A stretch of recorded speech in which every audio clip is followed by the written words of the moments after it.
Assalamu alaikum dear friends. I am Naveed Ahmed. I am here to teach biology for grade 12. We were discussing chapter number 17 and today's topic of discussion is nerve impulse. आप ये बात जानते हैं students कि message generate होता है, generate होने के बाद नर्व के अलोंग ट्रांसमिट होता है, ट्रैवल करता है। अब किस तरह से नर्व इम्पल्स जनरेट होता है और फिर ट्रैवल होता है, this is our point of discussion. पहले हम ये देखेंगे कि रेस्टिंग जब नर्व इम्पल्स कंडक्ट नहीं हो रहा होता तब क्या सिचुएशन होती है और उस वक्त हम उसे क्या नाम देते हैं, और जब नर्व इम्पल्स कंडक्ट हो रहा है कैसे हो रहा है, कौन कौन से बायोकेमिकल चेंजेस आते हैं उनको भी हम अंडरस्टैंड करेंगे। किस स्पीड पर हो रहा है ये पॉइंट भी हमारा पॉइंट ऑफ डिस्कशन है। तो इनको अंडरस्टैंड करने के लिए चलते हैं लाइट बोर्ड की तरफ। Students, we are going to study action membrane potential. देखिए, एक्शन मेम्ब्रेन पोटेंशियल में हमने सिंपल सी बात की कि नर्व इम्पल्स कंडक्ट होगा और उस दौरान कौन कौन से चेंजेस हैं हमने उन तमाम को डिस्कस करना है। एक्शन मेम्ब्रेन पोटेंशियल, इसे हम आमतौर पर सिंपल AMPB कह सकते हैं। एक्शन मेम्ब्रेन पोटेंशियल में AMP। देखिए स्टूडेंट्स, इसे हम डिफाइन करें तो हम कह सकते हैं the state of the neuron membrane in which the nerve impulse is conducting is known as action membrane potential. The state, or you can say that the condition in which movement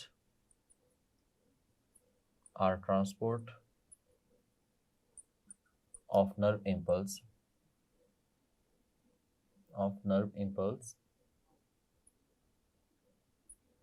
जिसमें nerve impulse हो रहा होगा उसको हमने उस point को हमने क्या नाम दिया है, एक्शन मेम्ब्रेन पोटेंशियल के नाम से मेंशन किया है। मैं आपको ये बात कहूँ तो ऐसे जैसे हमारे पास ये एक सेल मेम्ब्रेन है ना, लेट्स सपोज हमने ये न्यूरॉन मेम्ब्रेन की बात की है कि ये एक न्यूरॉन मेम्ब्रेन है। न्यूरॉन मेम्ब्रेन की दो साइड्स, एक आउटसाइड एक इनसाइड। वैसे तो रेस्टिंग मेम्ब्रेन पोटेंशियल में हमने कहा कि ये क्या होता है, आउटसाइड पॉजिटिव, इनसाइड क्या है, नेगेटिव। इनसाइड क्या है, नेगेटिव। यहाँ पे भी देखा जाए तो inside negative,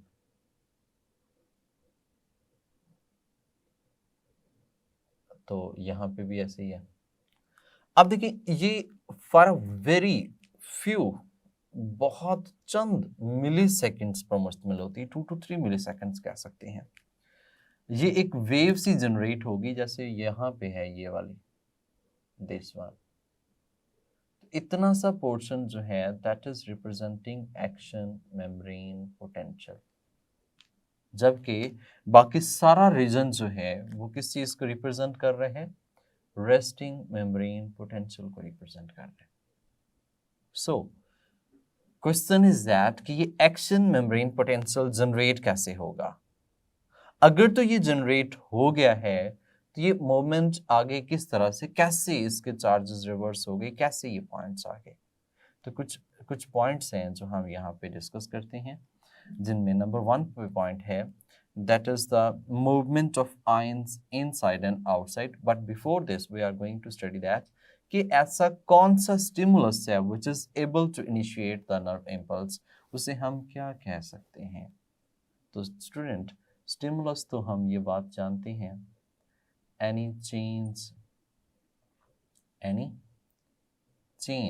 in the internal or external environment। stimulus हमने कहा any change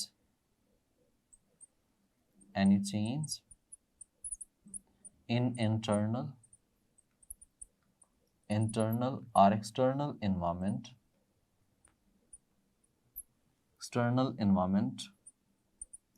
that is known as stimulus. इसे हमने स्टिमुलस के नाम से मेंशन किया।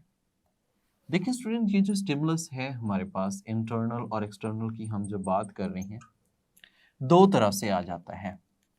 एक रेस्टिंग मेम्ब्रेन पोटेंशियल और एक इट्स एडिक्वेट, और दूसरा कौन सा है, सब adequate.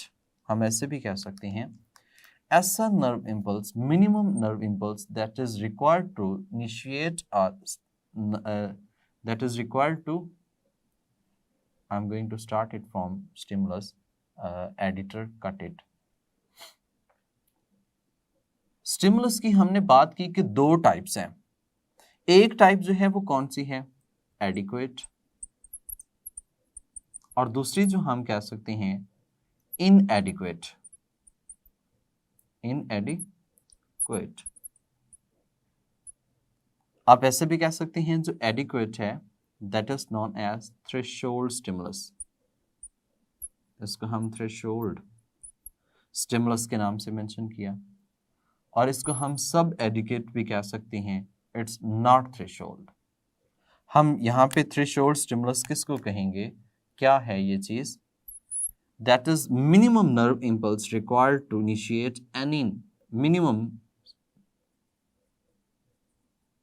minimum change or stimulus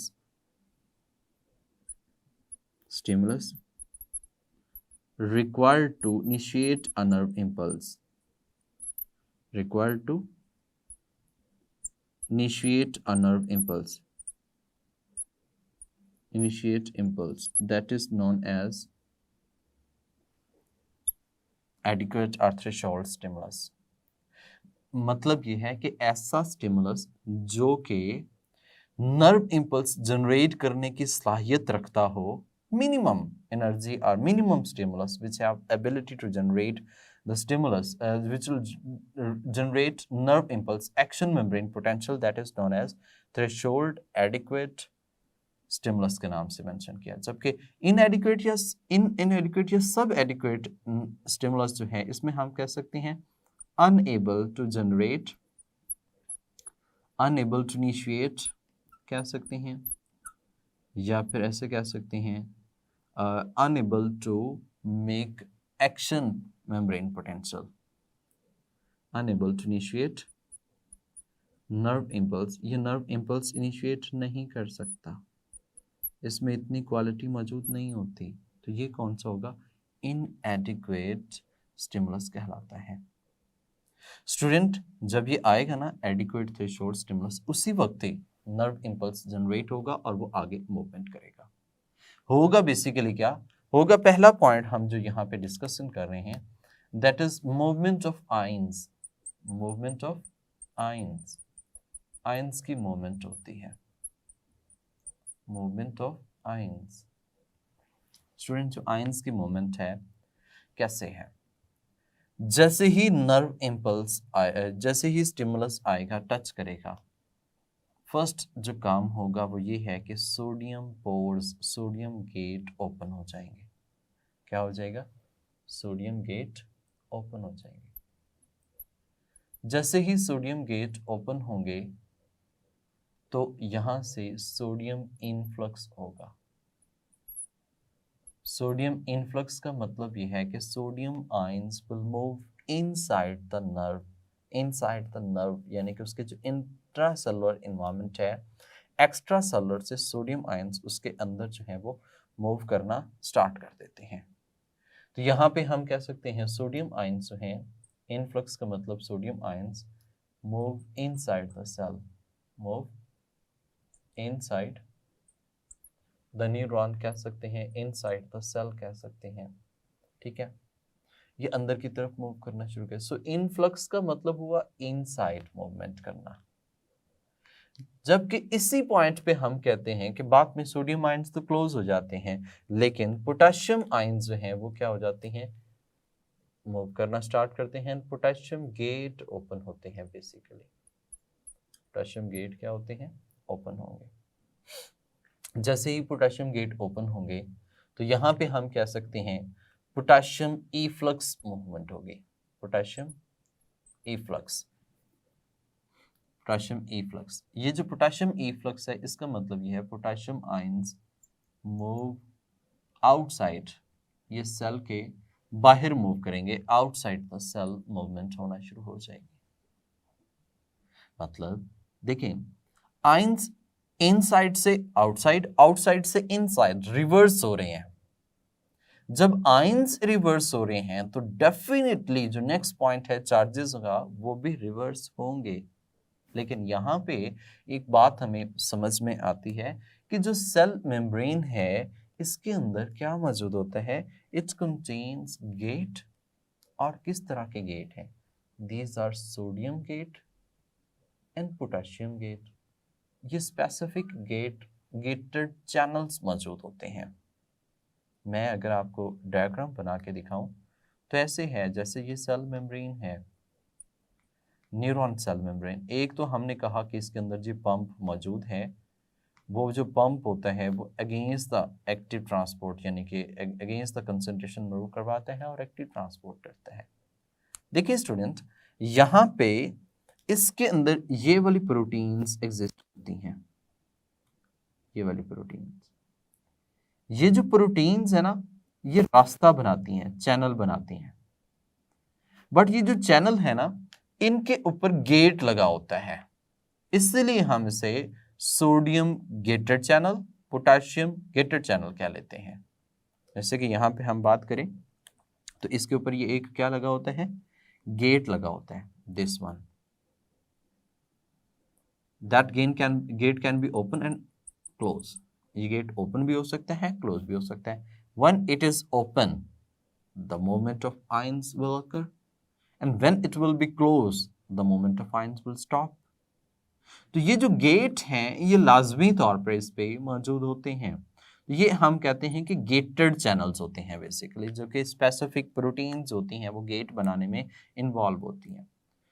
further हम कहें तो अगर तो ये सोडियम गेटेड हैं, तो इसी तरह से पोटेशियम गेटेड चैनल्स भी मौजूद होते हैं। क्या मौजूद होते हैं? पोटेशियम गेटेड चैनल्स भी मौजूद होते हैं। यहाँ पे एक और गेट हम कह सकते हैं एग्जिस्ट करता है, and that get is for sodium ions. ये सोडियम आयंस के लिए हो सकता है, ठीक है। यानी कि ये जो गेट है वो किस पर्पस के लिए हो सकता है? सोडियम आयंस के लिए हो सकता है। And sodium ions are also gated. ये अगर इस तरह से हैं, इस तरह से, तो ये क्लोज, और अगर इस तरह से ओपन हो रहे हैं तो ये गेट ओपन है। तो these are specific gated channels are existing in it. ये इसमें क्या मौजूद होते हैं? एग्जिस्ट करते हैं सेल मेम्ब्रेन के अंदर। और ये एक और बात बताऊं, these are voltage dependent sodium and potassium gates are present. ये जो चैनल्स होते हैं ये किस तरह के होते हैं? वोल्टेज डिपेंडेंट होते हैं, यानी कि वोल्टेज के ऊपर डिपेंड करते हैं, वोल्टेज डिपेंडेंट कहलाते हैं। और ये गेटेड चैनल्स ये इसलिए है कि ये इसके ऊपर ये गेट मौजूद होता है। इस गेट की मदद से हम इस चैनल को ओपन भी कर सकते हैं और चैनल को क्लोज भी कर सकते हैं। ये दरवाजा है ना, कोई भी होता है, आप उसे बंद करें, ओपन करें। जब बंद करेंगे तो उससे मूवमेंट जो है इन आउट बंद हो जाएगी, लेकिन जब ओपन कर देंगे तो मूवमेंट इन आउट होनी शुरू हो जाएगी। तो यहाँ पे भी बिल्कुल ऐसा ही है। अगर तो ये ओपन हैं तो इनमें से मूवमेंट होगी, जैसे कि ये हम कह सकते हैं, चलें जी, ये सोडियम गेटेड चैनल है, सोडियम पोटेशियम चैनल्स हैं। और इसकी अगर बात कर ली जाए तो ये किसके लिए हैं? सोडियम के लिए हैं। तो ये जब ओपन होंगे तो इनमें से मटेरियल पास करेगा, और जब ओपन नहीं होंगे तो इनमें से मटेरियल पास नहीं करेगा। And that also depend upon the voltage. ये वोल्टेज पर डिपेंड करते हैं और खास किस्म के इनके ऊपर गेट होते हैं। अब मैं आपको एक इंटरेस्टिंग बात बताता हूँ। जब आप सम टाइम एक ऐसे गेट होते हैं, सेंसर लगे होते हैं, जैसे आप उनके करीब जाते हैं that's going to be open, लेकिन जैसे आप दूर जाते हैं वो क्लोज हो जाते हैं। तो वो सेंसर हैं। सेम इन गेट्स के पास भी सेंसर हैं जो कि इसको डिटेक्ट करते हैं वोल्टेज को। एक स्पेसिफिक वोल्टेज पर इन्होंने ओपन हो जाना है, एक स्पेसिफिक वोल्टेज पर इन्होंने क्लोज हो जाना है। तो जब ये ओपन होंगे तो इनमें से जो ट्रांसपोर्ट होगी वो ट्रांसपोर्ट कैसी होगी? पैसिव ट्रांसपोर्ट होगी, अलोंग द कंसंट्रेशन होगी, and that is known as diffusion. कैसी ट्रांसपोर्ट होगी? डिफ्यूजन की ट्रांसपोर्ट होगी। यानी कि हम कह सकते हैं कि जब इसमें से आयंस ट्रांसपोर्ट करते हैं, there will be no any usages of energy will occur in it. Student जब आयंस की मूवमेंट होती है तो नेक्स्ट पॉइंट हम कह सकते हैं, नेक्स्ट पॉइंट जो इसमें होगा that will be reverse of the charges. Charges क्या हो जाएंगे, रिवर्स हो जाएंगे। हम ऐसे कह सकते हैं इसके बाद फिर रिवर्स ऑफ चार्जेस, चार्जेस जो हैं वो रिवर्स हो जाएंगे। स्टूडेंट्स चार्जेस रिवर्स होने का मतलब क्या है, इसका मतलब यह है कि inside of the cell, cell की जो इनसाइड है that is going to be positive, ये पॉजिटिव होना शुरू हो जाती है। Outside of the cell, cell का जो बाहर वाला रीजन है that is going to be negative, ये नेगेटिव होना शुरू हो जाता है। चार्जेस टोटली रिवर्स हो जाते हैं।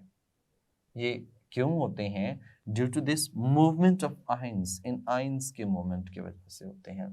जैसे कि हमने यहाँ पे इस चीज को डिस्कस किया कि ये वाला पॉइंट जो है ये एक्शन मेम्ब्रेन पोटेंशियल है, और यहाँ पे चार्जेस क्या है, रिवर्स है।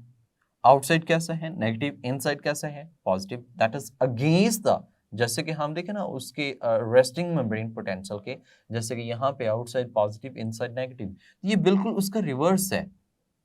तो यहाँ पे ये रिवर्सल आ जाता है, हम ये कहते हैं चार्जेस रिवर्स हो जाते हैं। और चार्जेस रिवर्स क्यों होते हैं, that is due to the movement of ions, ये मूवमेंट ऑफ आयंस की वजह से होती हैं। स्टूडेंट जब ये एक्शन मेम्ब्रेन पोटेंशियल में है तो क्या इसमें कंडक्शन होती है, डेफिनेटली होती है। सो नेक्स्ट पॉइंट हम कह सकते हैं पैसेज ऑफ नर्व इम्पल्स, क्या इसमें से नर्व इम्पल्स गुजरता है या नहीं होता।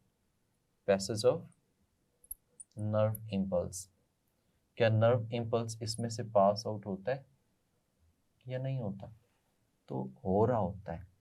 ठीक है, हम यहाँ पे कह सकते हैं in this state the nerve impulse is conducting, nerve impulse क्या होता है, कंडक्शन हो रही होती है। यहाँ पे हम कह सकते हैं नर्व इम्पल्स कंडक्शन अकर, कंडक्शन जो है वो इसकी होती है अकर। नर्व इम्पल्स ट्रांसपोर्ट हो रहा होता है, उसमें ट्रांसपोर्टेशन होती है।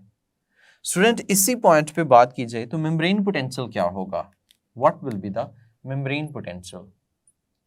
तो एक्शन मेम्ब्रेन की बात की जाए तो जो मेम्ब्रेन पोटेंशियल होगा that will B plus 50 millivolt.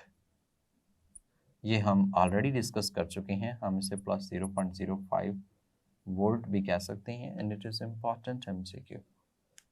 Student जब ये काम हो रहा है तो नर्व इम्पल्स तो कंडक्ट हो रहा है। हम एक बात डिस्कस कर चुके हैं, एक इम्पल्स होता है जिसे हम साल्टेटरी नर्व इम्पल्स कहते हैं। क्या नाम देते हैं, साल्टेटरी नर्व इम्पल्स कहते हैं। वैसे तो ये हम ऑलरेडी डिस्कस कर चुके हैं।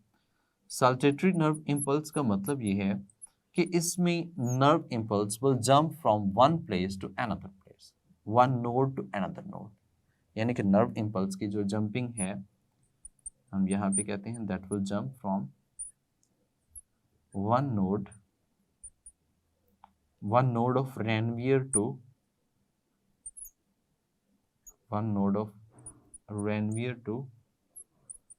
next node of Ranvier, यानी कि इसमें ये मूवमेंट, जंपिंग मूवमेंट जो है वो आती है, that is related to the speed of nerve impulse. हम फर्दर जो स्पीड है उसके रिलेटेड नेक्स्ट लाइट बोर्ड में इसके मुतालिक डिस्कस करते हैं, और ये लॉन्ग क्वेश्चन में एक ग्राफिकल रिप्रेजेंटेशन है वो भी हम नेक्स्ट लाइट बोर्ड में डिस्कस करते हैं। जी students, we are discussing about action membrane potential. Action membrane potential में हमने कुछ बातें डिस्कस की कि चार्जेस रिवर्स होते हैं, इसमें मोमेंट ऑफ आयंस की मोमेंट होती है, ये सब काम इसमें हो रहे हैं एक्शन मेम्ब्रेन पोटेंशियल में, और इसमें कंडक्शन ऑफ नर्व इम्पल्स भी हो रही थी, और इसका जो नर्व इम्पल्स था वो प्लस 50 मिलीवोल्ट था। इन पॉइंट्स को हम एनलिस्ट करते हैं ताकि हम इसको आगे यूटिलाइज कर सकें। पहला तो पॉइंट ये है कि आयंस की मूवमेंट होती है, ये मूवमेंट ऑफ आयंस लिखने तो अच्छा लफ्ज़ है, मूवमेंट ऑफ आयंस, पहला पॉइंट। ये तो हमने अभी पढ़ा कि कैसे मूवमेंट होती है। दूसरा पॉइंट फिर हमने कहा कि इसकी वजह से चार्जेस रिवर्स हो जाते हैं, चार्जेस क्या हो जाते हैं, रिवर्स हो जाते हैं as of resting membrane potential. फिर हमने ये भी कहा इसमें कि इसकी वजह से फिर हम इस कंडीशन में जो होते हैं कंडक्शन ऑफ नर्व इम्पल्स हो रही होती है, कंडक्शन ऑफ इम्पल्स या पैसेज वे ऑफ इम्पल्स ये भी हो रहा होता है। नर्व इम्पल्स हम जिसे कहते हैं कंडक्ट हो रहा होता है। फोर्थ पॉइंट पे हमने ये कहा कि इस वक्त जो मेम्ब्रेन पोटेंशियल है वो क्या है, +50 मिली वोल्ट इसका मेम्ब्रेन पोटेंशियल है। जब ये लॉन्ग क्वेश्चन आता है तो उस लॉन्ग क्वेश्चन में आपने threshold stimulus, action membrane potential को डिफाइन करना, फिर जो फैक्टर्स जो चेंजेस इसमें आ रहे हैं उन तमाम को लिखना, और उसके बाद फिर एक ग्राफिकल रिप्रेजेंटेशन देना बहुत ज़रूरी है। अब ये ग्राफिकल रिप्रेजेंटेशन को आपने बहुत अच्छे तरीके से अंडरस्टैंड करना है क्योंकि ये लॉन्ग क्वेश्चन का भी पार्ट है, जबकि anti test point of view से it is very important to understand it. देखिए स्टूडेंट, हम एक्स एक्सिस और वाई एक्सिस ले रहे हैं, एक एक्स एक्सिस और एक Y axis. You know that ये एक्स एक्सिस है और ये कौन सा है, वाई एक्सिस है। एक्स एक्सिस पे हम लेंगे जी टाइम को, लेकिन इसके लिए जो यूनिट हम ले रहे हैं वो कौन सा है, millisecond. Millisecond same as is जब हम वाई एक्सिस की बात करते हैं तो इस तरफ हम ले रहे हैं वोल्टेज को, और वोल्टेज का जो यूनिट होगा वो मिली वोल्ट में होगा। जैसे जैसे हम अबव ऊपर की तरफ मूव करेंगे ये बढ़ता जाएगा, जैसे जैसे हम इस तरफ मूव करेंगे टाइम भी इंक्रीज होता जाएगा। हम यहाँ पे कुछ वैल्यूज़ को पॉइंट आउट करेंगे ताकि उसको अंडरस्टैंड कर सकें। जैसे कि एक लाइन हम ड्रॉ कर लेते हैं, डॉटेड लाइन ड्रॉ कर लेते हैं from this to onward. This dotted line जो है ये जो रिप्रेजेंट कर रही है इस वक्त ये रिप्रेजेंट कर रही है -70 मिली वोल्ट इस पे, जबकि यू नो दैट इससे हम अबव मूव करेंगे दैट विल बी -60, -40, -30, -20 और ultimately it represents 0. Ultimately it represents 0. Here is nerve impulse जो होगा वो क्या होगा, 0 मिलीवोल्ट होगा, 0 मिलीवोल्ट मतलब बिल्कुल न्यूट्रल। इससे हम प्लस मूव करेंगे, ऊपर जाएंगे, that will B +10, +20, +30, +40, +50। Let's suppose कि मैं यहाँ पे कह लेता हूँ कि ये जो एक नर्व इम्पल्स यहाँ पे रिप्रेजेंटेशन होगी that will B +50 millivolt, +50 millivolt. अगर मैं इससे बिलो आता हूँ तो इट मे बी -90 या फिर इससे भी ज़्यादा हो सकती है, कम भी हो सकती है। जस्ट इट इज़ एस्टिमेशन, ये मैं क्या एस्टिमेशन रिप्रेजेंट कर रहा हूँ। देखिए जब हम कह रहे हैं किस तरह से है तो एक मुझे बात बताइए कि रेस्टिंग मेम्ब्रेन पोटेंशियल का जो मेम्ब्रेन पोटेंशियल था वो कितना है, definitely that was the -70 millivolt. तो यहाँ पे अगर एक नर्व चल रही है, नर्व के अंदर पोटेंशियल चल रहा है तो that is resting membrane potential. तो ये रेस्टिंग मेम्ब्रेन पोटेंशियल है। रेस्टिंग मेम्ब्रेन पोटेंशियल उस वक्त इसमें हम कहते हैं outer side positive, inner side negative, and it representing RMP resting membrane potential. ये resting membrane potential action membrane potential में कब कन्वर्ट होगा, at the time when threshold stimulus will occur, यानी कि ये उस वक्त तक होगा जब तक इस पे थ्रेशोल्ड स्टिमुलस अप्लाई नहीं होता। यहाँ पे हम रिप्रेजेंट कर लेते हैं कि जी थ्रेशोल्ड स्टिमुलस अप्लाई हो रहा है। जब थ्रेशोल्ड स्टिमुलस अप्लाई हो रहा है तो that is going to increase, तो इसका नर्व इम्पल्स क्या होने जा रहा है, इंक्रीज हो रहा है। दैट इज नॉट, ये जो यहाँ पे हमने रिप्रेजेंट किया है, that is not -70 millivolt. It may be -60 or maybe -55 or whatever.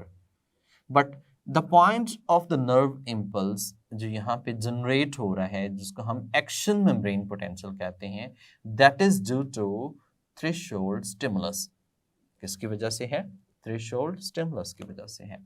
तो here's I am going to tell you that यहाँ पे जो पहले पॉइंट पे आ रहा है, जो अटैच हो रहा है, मैं इसको इस तरह से लेबलिंग करता हूँ कि ये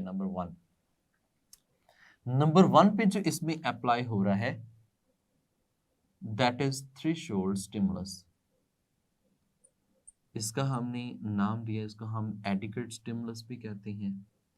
that is the minimum stimulus which is required to initiate a nerve impulse is known as threshold stimulus. ये यहाँ पे अप्लाई हो रहा है. जैसे ही अप्लाई होगा, ये इस हद तक होगा, it will stimulate the opening of sodium gate. यानी कि ये थ्रेशोल्ड स्टिमुलस का मेनली काम जो होता है, to open the sodium gate, sodium gate को ओपन करना.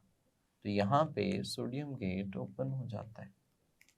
जैसे ही सोडियम गेट ओपन होता है तो it will move towards upward, shoot कर जाता है फॉरी. जैसे ही शूट करेगा then it will come back, फिर यहाँ से ये वापस आना शुरू हो जाता है. देखिए स्टूडेंट्स कैसे शूट कर रहा है. यहाँ पे हमने ये सेकंड पॉइंट हम यहाँ पे मेमोराइज कर लेते हैं. सेकंड पॉइंट, ये वाला पॉइंट जो यहाँ पे हुआ है, ये जो सेकंड पॉइंट हमने कहा कि यहाँ पे जो हो रहा है, इसका मतलब ये है कि सोडियम गेट इस वक्त क्या हो गए हैं? ओपन. जैसे ही सोडियम गेट ओपन होंगे, सोडियम इनफ्लक्स होगा. सोडियम इनफ्लक्स का मतलब sodium ions will move into the cell. देखिए, जैसे ही सोडियम इनफ्लक्स होगा, that is going to move towards the 0.0 millivolt. ये हम 0 मिलीवोल्ट की तरफ जा रहे हैं. फिर आहिस्ता आहिस्ता जब ये पहुंचता है +50 मिलीवोल्ट तक, ये जो तीसरा पॉइंट है, यहां पर आकर सोडियम गेट क्लोज हो जाते हैं. यानी कि हमने कहा कि ये जो गेट है, ये वोल्टेज डिपेंडेंट गेट होते हैं. सो नंबर 3 पे हमने कहा सोडियम गेट क्लोज हो गए. सोडियम गेट क्या हो गए? क्लोज. जब सोडियम गेट क्लोज हो गए तो नंबर 3 पर ही पोटेशियम गेट ओपन हो जाते हैं. यानी कि इसी नंबर 3 पर ही क्या हुआ? पोटेशियम गेट ओपन हो गए. जैसे ही पोटेशियम गेट ओपन होंगे, there will be potassium efflux. Potassium efflux. Efflux का मतलब होता है that will move towards outside, from inside to outside. जब ये इनसाइड टू आउटसाइड मूव कर रहे हैं, that will be in efflux. जब आउटसाइड टू इनसाइड मूव कर रहे हैं, दैट विल बी इनफ्लक्स. तो एक बात याद रखिएगा, at point 3 when there is a 50 millivolt plus 50 millivolt, there will be sodium gate close and the potassium gate will open and potassium efflux will occur. So जैसे potassium efflux होगा, that's again going to move towards the 0 millivolt. ये इस तरफ आना शुरू हो जाता है. और यहाँ पे नेक्स्ट जो है, यहाँ पे इस पॉइंट पे आके it's going to move downwards. The reason behind to move downward is sodium potassium pump is activated to restore. Sodium potassium pump is activated to restore. यहाँ पे हमने कहा कि नंबर 4th पॉइंट जो है, यहाँ पे सोडियम पोटेशियम पंप जो है वो क्या होंगे? एक्टिवेट हो जाएंगे. Sodium potassium pump activated. यहाँ पे पंप जो है वो क्या हो जाएगा? एक्टिवेट हो जाएगा for its working. And you know that 3 sodiums को ये आउटसाइड मूव करवाएगा और 2 पोटेशियम को ये इनसाइड मूव करवाएगा against the concentration by utilizing the ATP को यूटिलाइज करते हुए अगेंस्ट द कंसंट्रेशन. ये वर्किंग करता रहता है until हम एट दैट पॉइंट कहते हैं कि here's potassium gate is going to be close. Potassium gate क्या हो जाते हैं, क्लोज। जब पोटेशियम गेट क्लोज हो रहे हैं तो it take time, slowly slowly आहिस्ता आहिस्ता चेंज क्लोज होते हैं। उतनी देर में पोटेशियम पंपिंग वर्किंग कर रहा है and it will move towards from -90 to upward -70 to -90 -80 -85 तक चला जाता है। तो यहाँ तक मूव कर जाता है, यहाँ से फिर वापस रिस्टोर किया जाता है और वापस आता है अपनी ओरिजिनल कंडीशन में -70 मिलीवोल्ट में, जिसको हमने अगेन क्या नाम दे दिया, रेस्टिंग मेम्ब्रेन पोटेंशियल। तो here student the one thing is that it's going to move onward। यहाँ पे ये जो क्लोज होते हैं दैट इज स्लो, ये स्लो क्लोज होते हैं, जिसकी वजह से ये रेस्टिंग मेम्ब्रेन पोटेंशियल पर नहीं रुक रहा बल्कि उससे भी अबव निकल गया है। उसके अबव निकलने के बाद it's again going to restore its on original position at resting membrane potential.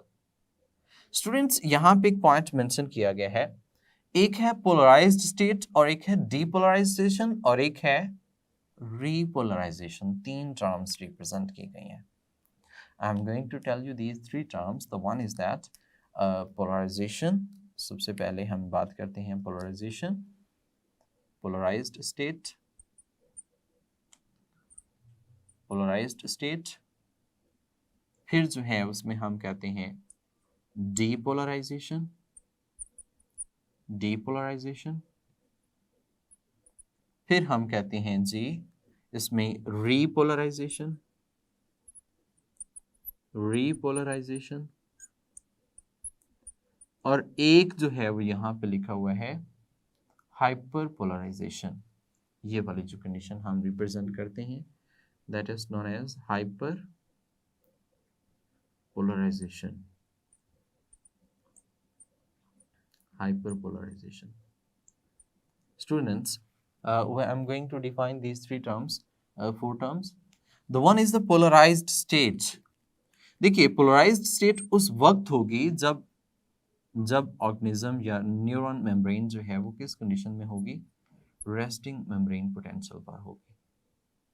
Polarised state हम कहते हैं the state in which the two poles are going to be made, जिसमें दो पोल्स होते हैं और दो पोल्स में हमने कहा कि आउटर साइड जो है वो कैसी है, पॉजिटिव, और इनर साइड कैसी है, नेगेटिव।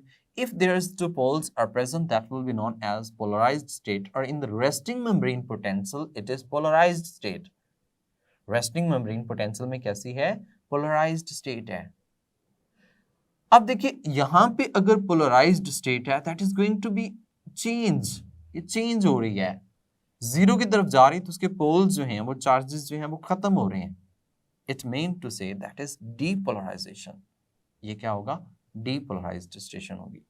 तो डीपोलराइजेशन हम इन शॉर्ट मेंशन करते हैं that is basically active membrane potential, जिसमें ये पोल्स जो हैं वो क्या होते हैं, खत्म होते हैं और ये नेगेटिव टू पॉजिटिव, आउटर जो है वो कैसा बनता है, नेगेटिव, और इनसाइड जो है वो कैसा बन गया, पॉजिटिव। बेसिकली तो इसमें ये पोल्स पहले खत्म होते हैं ना, तो खत्म होने की वजह से हमने इसको क्या नाम दिया है, डीपोलराइजेशन स्टेट के नाम से मेंशन किया। अब रीपोलराइजेशन हम कहते हैं पोल्स का दोबारा बन जाना। रीपोलराइजेशन यानी कि एक्शन मेम्ब्रेन पोटेंशियल से वापस किसकी तरफ आना, रेस्टिंग मेम्ब्रेन पोटेंशियल की तरफ आना। ये एक्शन से जब रेस्टिंग की तरफ आ रहे हैं तो हम डीपोलराइजेशन से वापस पोल्स बना रहे हैं। So this is known as repolarization state. That state is known as repolarized state.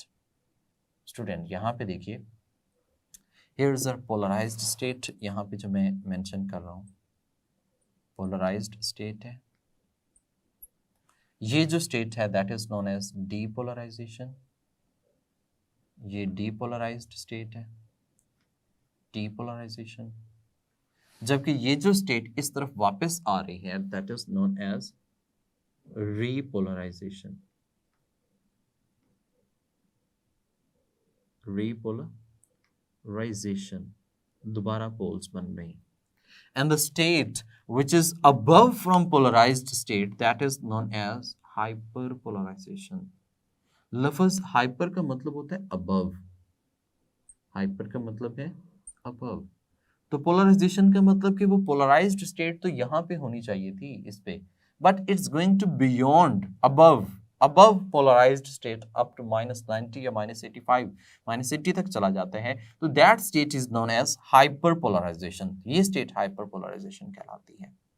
Student, अब जब ये हाइपर पोलराइजेशन में चला गया, now it will come back to its original resting membrane potential. It will take time period this one. Hyperpolarized state से वापस resting membrane polarized state आने में it will take time period, and that time period is known as recovery period. ये जो time period है इसको हमने किस नाम से मेंशन किया? रिकवरी पीरियड के नाम से मेंशन किया। रिकवरी पीरियड हमने कहा कि वो टाइम पीरियड है जिसमें ये हाइपरपोलराइज्ड स्टेट से वापस रेस्टिंग मेम्ब्रेन पोटेंशियल तक आती है, तो ये टाइम पीरियड जो है वो रिकवरी पीरियड कहलाता है। Now I am going to talk about the whole, कितना टाइम लगा ये पूरा प्रोसीजर होने में।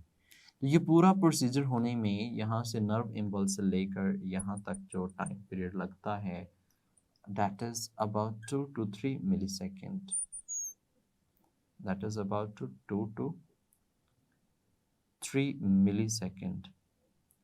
बेटे 1 सेकेंड तो दूर की बात, it is in milliseconds, ये मिली सेकेंड्स में है। तो यहाँ पे हमने कहा कि पूरा एक्शन मेम्ब्रेन पोटेंशियल जो प्रोसीड हुआ है, इतना टाइम लगा है। और ये डिफरेंट स्टेट्स जो हैं वो इसमें क्या कर रही होती हैं?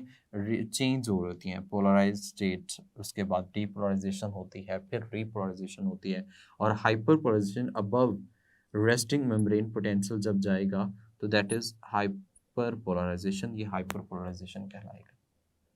स्टूडेंट्स, ये जो मैंने पॉइंट्स बताए हैं like this one, threshold stimulus, इस पॉइंट पे सोडियम गेट ओपन हुआ, सोडियम इनफ्लक्स, इस पॉइंट पे आकर sodium gate close, potassium gate open और इफ्लक्स होगा।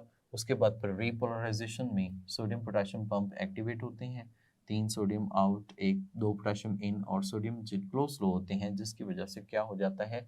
हाइपर पोलराइजेशन हो जाती है। और हाइपर पोलराइजेशन से हम वापस किसकी तरफ लेकर आ रहे होते हैं? रेस्टिंग मेम्ब्रेन पोटेंशियल की तरफ लेकर आ रहे होते हैं, पोलराइज्ड स्टेट के अंदर लेकर आ रहे होते हैं। And the time period which is taken from, इसमें हम हाइपर पोलराइजेशन वापस रिस्टोर करने में रेस्टिंग मेम्ब्रेन पोटेंशियल में, that time period is known as recovery period. And the whole time period of the action membrane potential is 2 to 3 milliseconds, 2 से 3 मिलीसेकेंड्स तक होता है। स्टूडेंट्स, यहाँ पे ये बात तो हमारी क्लियर होगी। Now I am going to move towards the saltatory nerve impulse.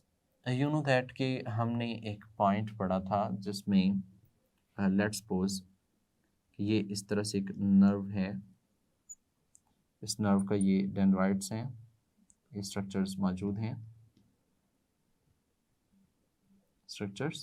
हैं, इनमें स्पेसिफाइड माइलिन शीथ होती है, that is myelin sheath is present.